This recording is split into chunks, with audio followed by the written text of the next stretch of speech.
El siguiente ponente es el doctor Rafael Orellana, presidente de la Asociación de Endocrinología, Diabetes y Nutrición, y nos va a disertar acerca de nueva propuesta de clasificación de la diabetes en base a fisiopatología. El doctor Rafael Orellana es médico graduado de la Universidad de El Salvador con NIT número 0617. Me apagaron la luz. Con residencia de medicina interna en el Hospital Nacional Rosales, también residencia de endocrinología en Hospital Rosales. Actualmente es médico agregado del Hospital Rosales, docente universitario de la Nacional, y fue coordinador de medicina interna de la Universidad Nacional, jefe del Departamento de Medicina Interna del Hospital Rosales y de la Universidad de El Salvador, y tiene entrenamiento, estuvo en el Hospital Winthrop de Mineola en Long Island, así es, ¿verdad? Así que, doctor Orellana.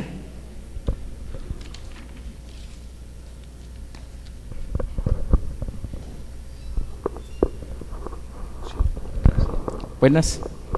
Bueno, continuando quizás las charlas van un poquito enlazadas cada una de ellas, y la mayoría de veces la manera como hacemos el diagnóstico, cómo utilizamos los fármacos, las guías nos dan muchas cosas, pero generalmente no elegimos tratamientos en base a fisiopatología de la diabetes, no que las guías nada más nos dicen, bueno, si tiene prediabetes o tiene diabetes de reciente diagnóstico con A1C no muy alto, podemos iniciar metformina, ¿verdad? Que son la mayoría de guías, tanto del ADA como de la Asociación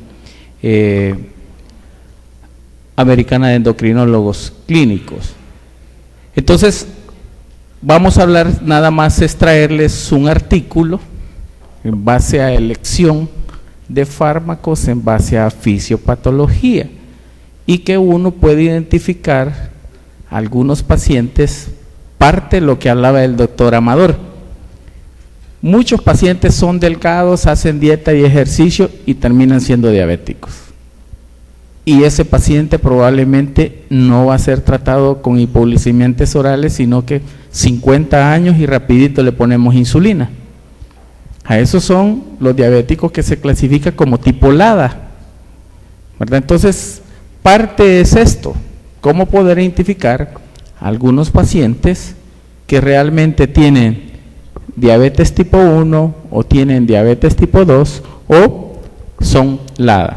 Como introducción, ustedes saben que la función esencial de una clasificación casi siempre es ayudar a dirigir la investigación, evaluar resultados, establecer directrices para mejorar las prácticas de prevención y tratamiento. Eso es lo que se hace cuando se da una guía. Las guías, como los protocolos que se tienen en cualquier institución, son solo eso, unas guías que nos permiten muchos pacientes entablarlo en la guía, pero otros pacientes se salen de esa variable. Por eso es importante poder definir otras cosas. Entonces esto, vamos a hablar un poco en base al daño de la célula beta, y en parte de ahí es cómo puede uno elegir alguna terapia. El daño de la célula beta es reconocida como el daño primario de la diabetes mellitus, y generalmente reconoce la interacción de la genética, la resistencia a la insulina, los factores ambientales y el sistema inflamatorio. Eso realmente es diabetes. Por eso decía el doctor en un inicio, es poligénica. No solo depende de genes, depende de la disposición, la predisposición que tenga, pero también depende de lo que como, del ejercicio que no hago o otros antecedentes que son bien importantes. y la parte inmune sobre la función y la masa de la célula beta. Entonces, uno puede decir, bueno, ¿quiénes son diabéticos y quiénes son diabéticos tipo 1? ¿Quiénes van a ser diabéticos que los clasificamos tipo 2, pero van a terminar utilizando insulina en base a esto? Primero es la edad. El factor de edad está más relacionado con diabetes tipo 2. Por eso es que, ¿se acuerdan ustedes? Mucho se habló en un tiempo del síndrome metabólico. A que un grupo no está de acuerdo de hablar de síndrome metabólico y otro grupo sí. ¿Por qué? Porque el síndrome metabólico contempla muchas patologías y englobarlo nos da un problema. Entonces, la Asociación de Endocrinólogos Clínicos dice, toda persona que llega arriba de 40 años, síndrome metabólico. ¿Por qué? Tal vez uno debería de tomarse un tiempito de decir, ¿por qué 40 años? Las posibilidades de muerte en este país por causa de accidente de tránsito, violación, pullado, baleado, va abajo de 30 años. Es la mayor mortalidad. Toda persona que llega a más de 30 años tiene más probabilidades de sobrevida, pero aparecimiento de enfermedades crónicas. Toda persona mayor de 40 años generalmente ya tiene una profesión, un trabajo estable, poco ejercicio, aumento del estrés, mucho estrés social. Y eso hace que nos volvamos sedentarios. Pero aparte de sedentarios, también como hay una retribución económica, aumentan las comidas rápidas. Y de hecho hay algunos estudios que se mencionan que los malos hábitos los enseña uno de hombre, no la mujer, ¿verdad? Hay un estudio mexicano muy bonito que dice que toda mujer que hace ejercicio, generalmente los hijos hacen ejercicio, pero los papás generalmente recompensan con alimentación. Pasó las materias, a comer. Dejó las materias, cincho. Entonces, el parámetro importante sigue siendo edad cuando hablamos de diabetes tipo 2. Obesidad. Si estamos hablando de obesidad, generalmente el paciente con diabetes tipo 1 no tiene obesidad. Es un paciente delgado porque no hay una producción de insulina y esto hace que el paciente no gane peso. Por eso van a encontrar muchos pacientes en intermedio que son delgados y que se vuelven diabéticos. Probablemente ese paciente es un tipo LADA. Los antígenos de histocompatibilidad en el cromosoma 6, el DQ beta 1. Toda persona que le encontramos tiene diabetes y le encontramos un DQ beta 1 es diabético tipo 1, que es la causa inmunológica más frecuente.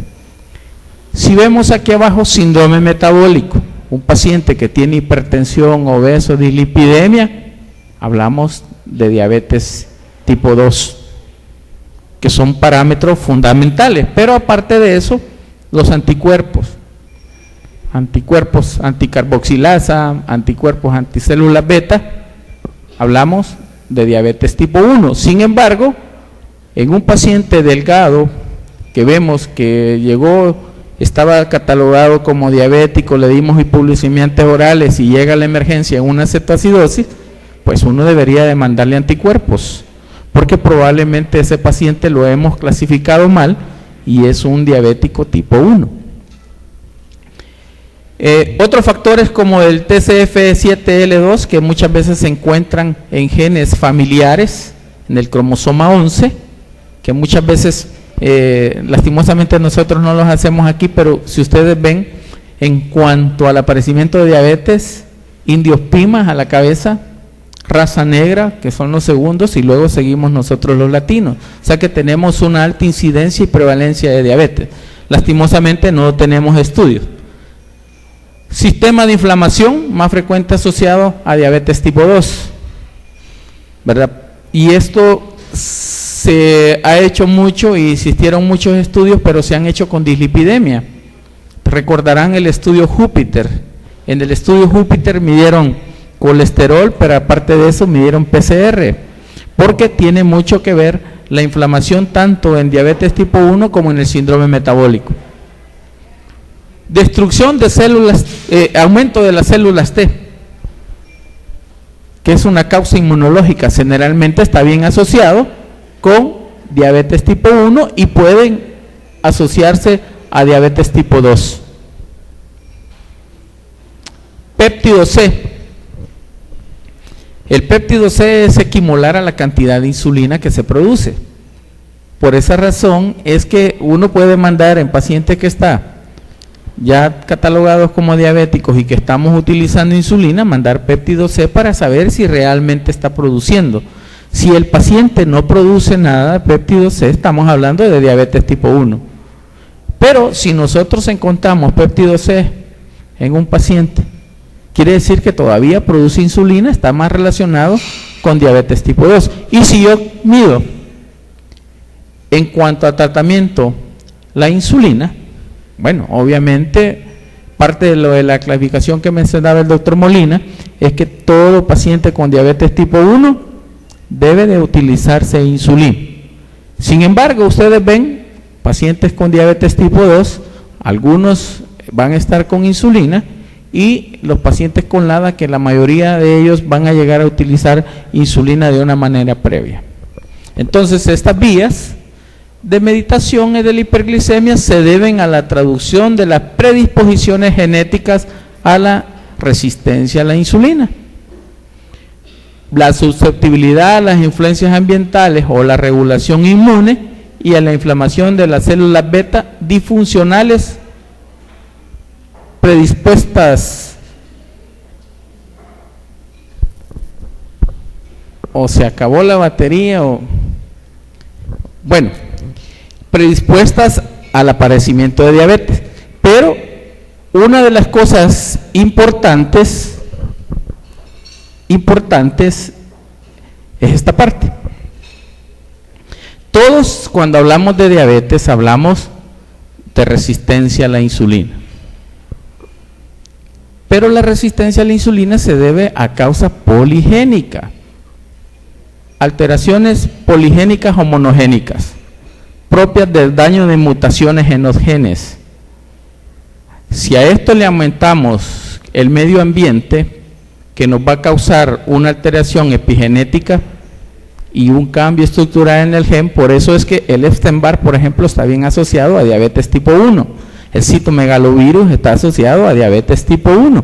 Por esta razón, porque pueden causar un cambio en el gen y producir una inflamación inmune que no es bien regulada. Al producir una inflamación inmune, estos cambios poligenéticos van a aumentar la secreción de la célula beta y producir una falla en la célula, y por eso aparece diabetes.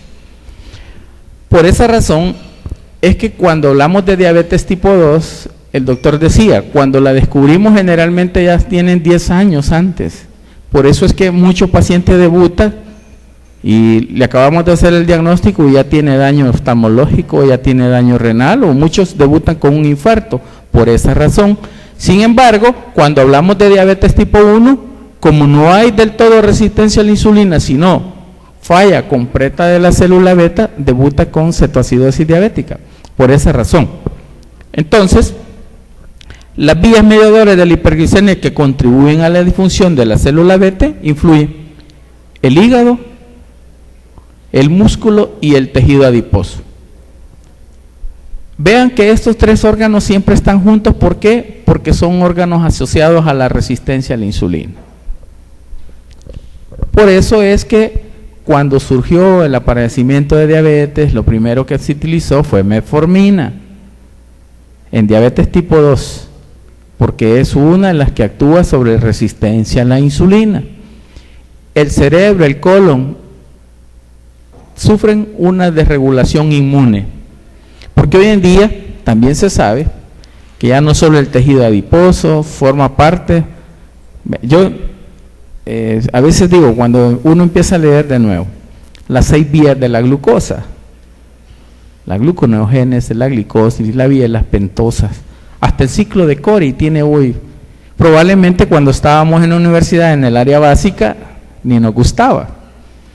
Pero desde el punto de vista fisiopatológico, ustedes ven, y por eso es que algunas partes, unas láminas que vamos a ver, tienen mucho que ver con esa parte, que hasta hoy en día se van descubriendo, y cada uno de los fármacos que se descubre es una vía diferente en el tratamiento de la diabetes.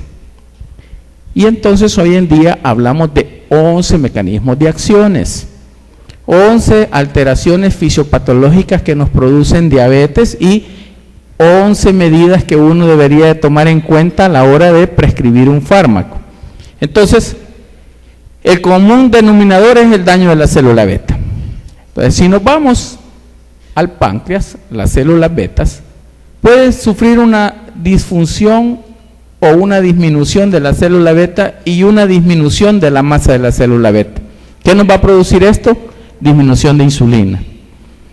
Entonces, muchos pacientes con diabetes tipo 2 lo que tienen una falla en la función, pero el diabético tipo 1 lo que tiene es una pérdida de la masa de la célula beta. Y esto hace que produzca menos insulina y aparece la diabetes. Pero aparte de eso, existen sustancias que regulan la secreción de insulina con la secreción de glucagón, y una de ellas son las incretinas.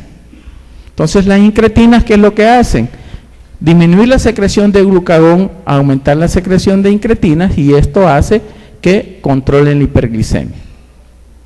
Pero existe un problema en diabetes. Generalmente la diabetes tipo 2 lo que hace es una apoptosis de las células betas y una hipertrofia de las células alfa. Y entonces las células alfa producen aumento de glucagón.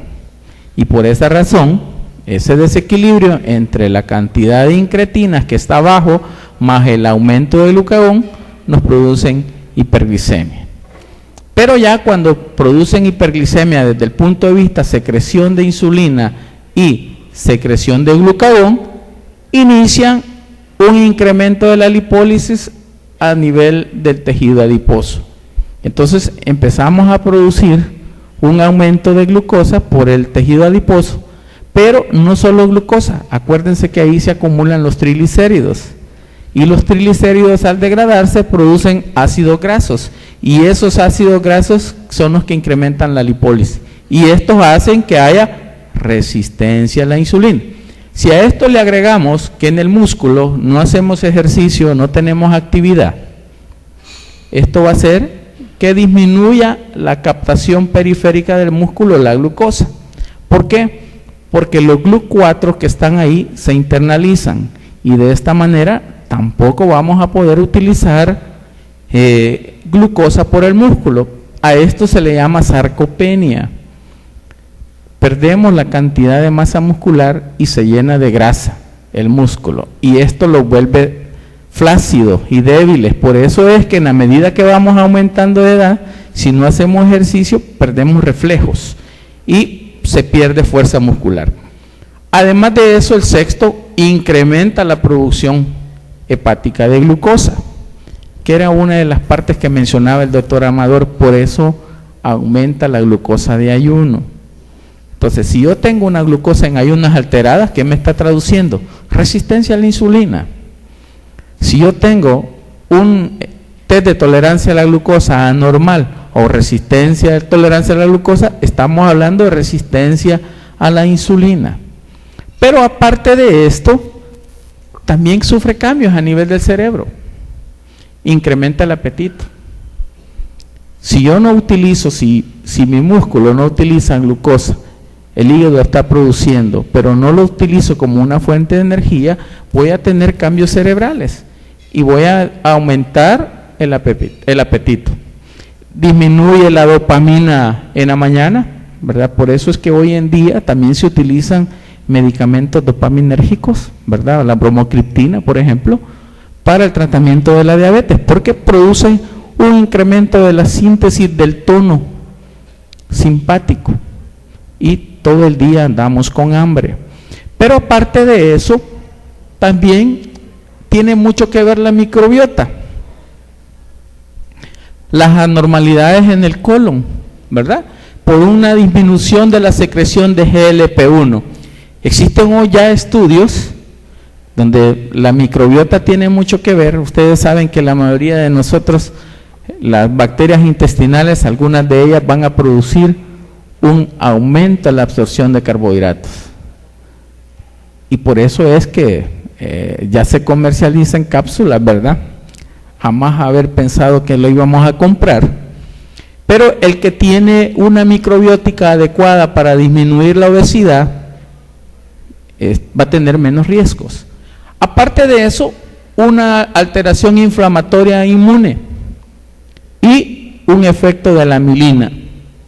Disminuye la amilina. ¿Qué sucede con la amilina? Ustedes saben que se secreta en el estómago y esto hace que incremente el ritmo de absorción de glucosa.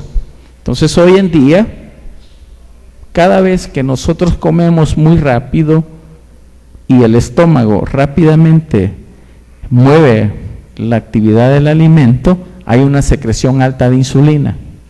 Por eso es que los fármacos hoy en día lo que hacen es retardar el vaciamiento gástrico, que son los que hacen los agonistas GLP-1 y las incretinas. De esa manera es que mejoran los niveles de glucosa. Pero aparte de la hiperglicemia, en el túbulo contorneado proximal, en la segunda porción se da una absorción del 90% de la glucosa y entonces incrementa la reabsorción de glucosa a nivel del riñón. Entonces es bien difícil hoy en día, ¿verdad? Uno decir, bueno, ¿dónde actúa metformina? ¿Dónde actúan las incretinas? Y cada una de ellas, dependiendo de las características que yo vea en el paciente, si quiero que pierda peso, si quiero que gane peso, si tiene riesgo de diabetes 1, si es diabético tipo 2 o es LADA, yo voy a utilizar cada fármaco diferente. Entonces la inflamación sistémica de bajo grado se observa en la diabetes tipo 2, en A1 y en el LADA. Todos generalmente van a tener reacción inflamatoria y se ha demostrado que acompañan el estrés endoplasmático impuesto por el aumento de la demanda metabólica de insulina. Los primeros estudios muestran que las incretinas ejercen efectos antiinflamatorios que pueden tener en cuenta una parte para su beneficio. Por eso es que cuando se hablaba de prediabetes en obesidad, está aprobado utilizar agonistas de GLP-1, porque también tienen efectos antiinflamatorios y nos pueden disminuir los riesgos cardiovasculares. Y la inflamación está siendo evaluada clínicamente como un objetivo terapéutico. Entonces, hoy en día, en base a los 11 lineamientos que tenemos, uno pudiera elegir para cada uno un tratamiento. ¿Qué quiere decir? Si yo tengo secreción inadecuada en cuanto a función de la célula beta para insulina, yo puedo utilizar incretina o ranolazolina, porque son medicamentos que lo que van a hacer es mejorar el balance entre el glucagón y la insulina, y de esta manera yo voy a poder mejorar la glucosa postprandial.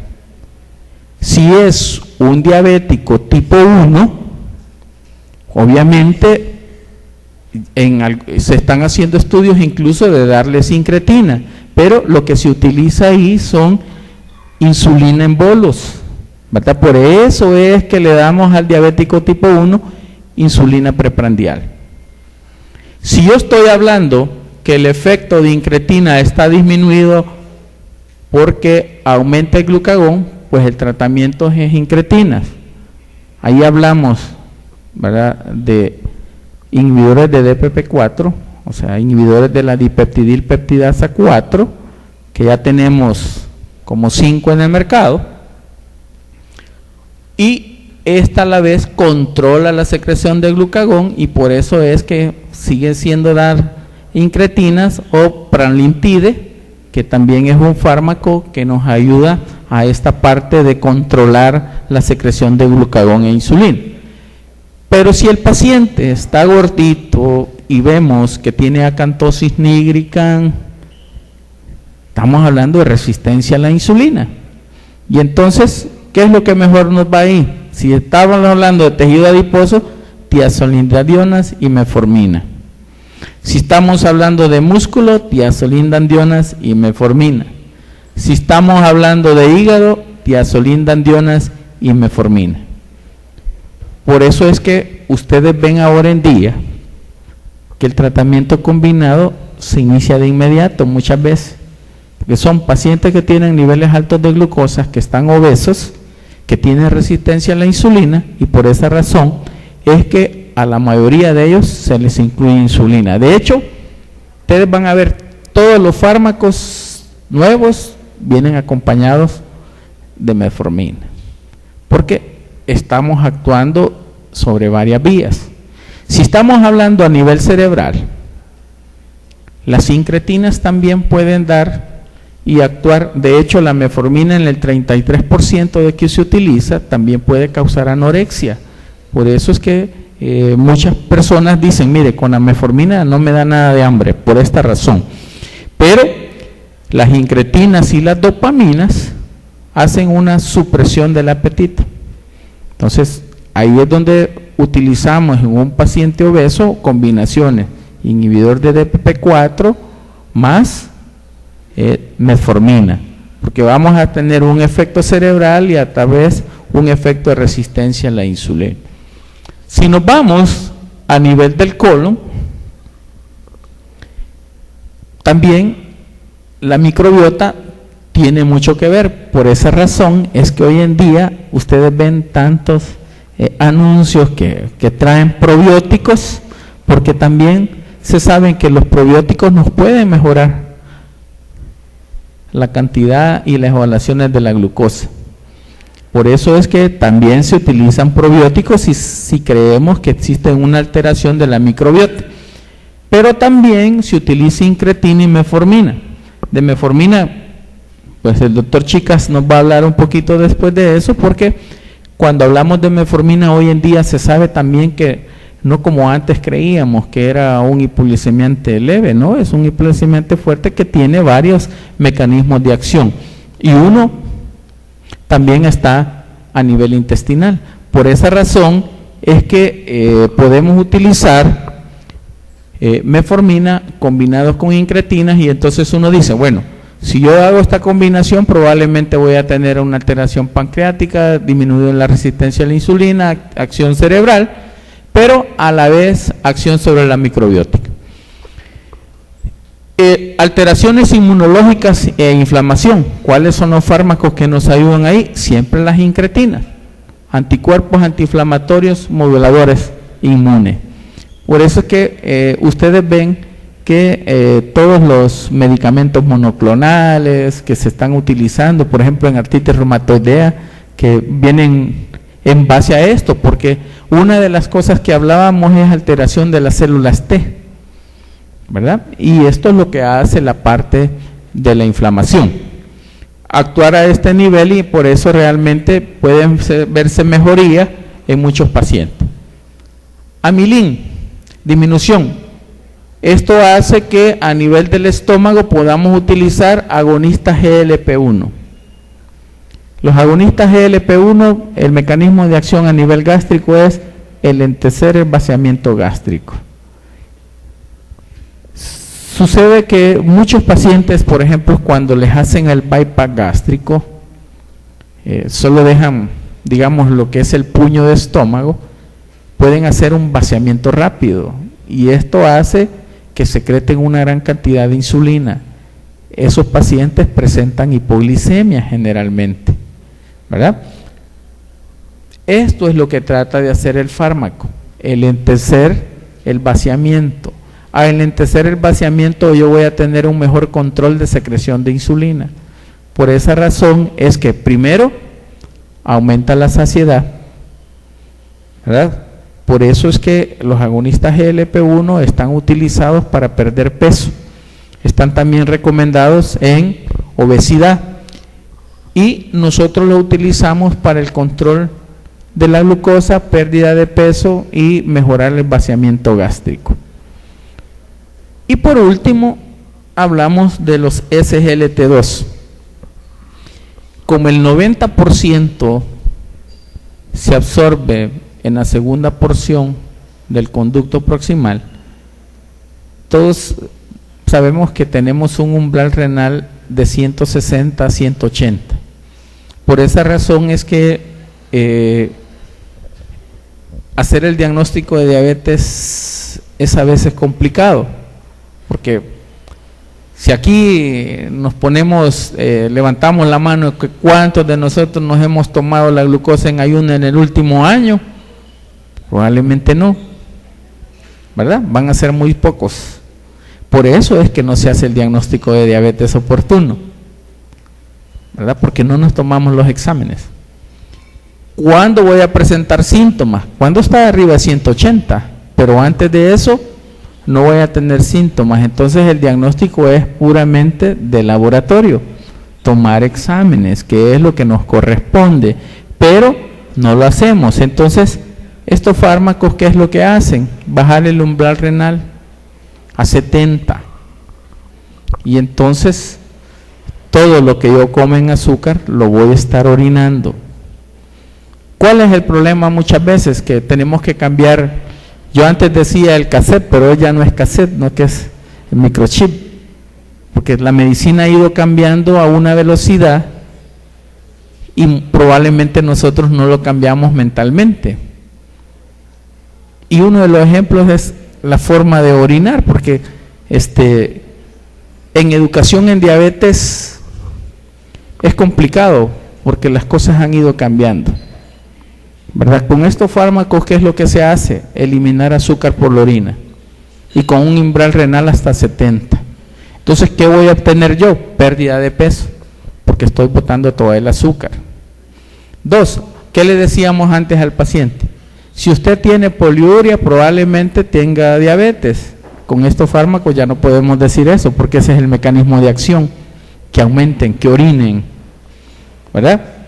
Pero los conceptos han ido cambiando y uno tiene que cambiar esta parte, porque antes el paciente hombre, ¿qué es lo que va? Bueno, uno de los ejemplos, vayan a todos los mingitorios, vean en qué mingitorio de papel higiénico. No hay. Ajá. ¿Por qué? Porque solo es la sacudida y estuvo. Pero hoy los conceptos cambian. ¿Por qué? Porque el paciente va a estar orinando azúcar. Tiene que retraerse prepucio y tiene que quedar seco el pene, porque si no la cantidad de azúcar que no va a ser balanitis. Todos esos conceptos que han ido cambiando, probablemente a la hora de prescribir una receta, uno tiene que pensar en todo esto. Y por eso es que ya no existe un solo fármaco. Por eso es que ustedes ven que todo se hace en combinaciones, ¿verdad? Por eso es que la mayoría de laboratorios vienen hoy con medicamentos combinados en base a fisiopatología, y no solo son los simples fármacos, sino también las insulinas, porque ha ido cambiando y hoy conocemos un poquito más. Esta prácticamente es la última, es simplemente un preámbulo en cuanto a la fisiopatología del tratamiento que se va a tener. Posteriormente cada uno de los colegas va a reparar en cada una de estas cosas. Gracias.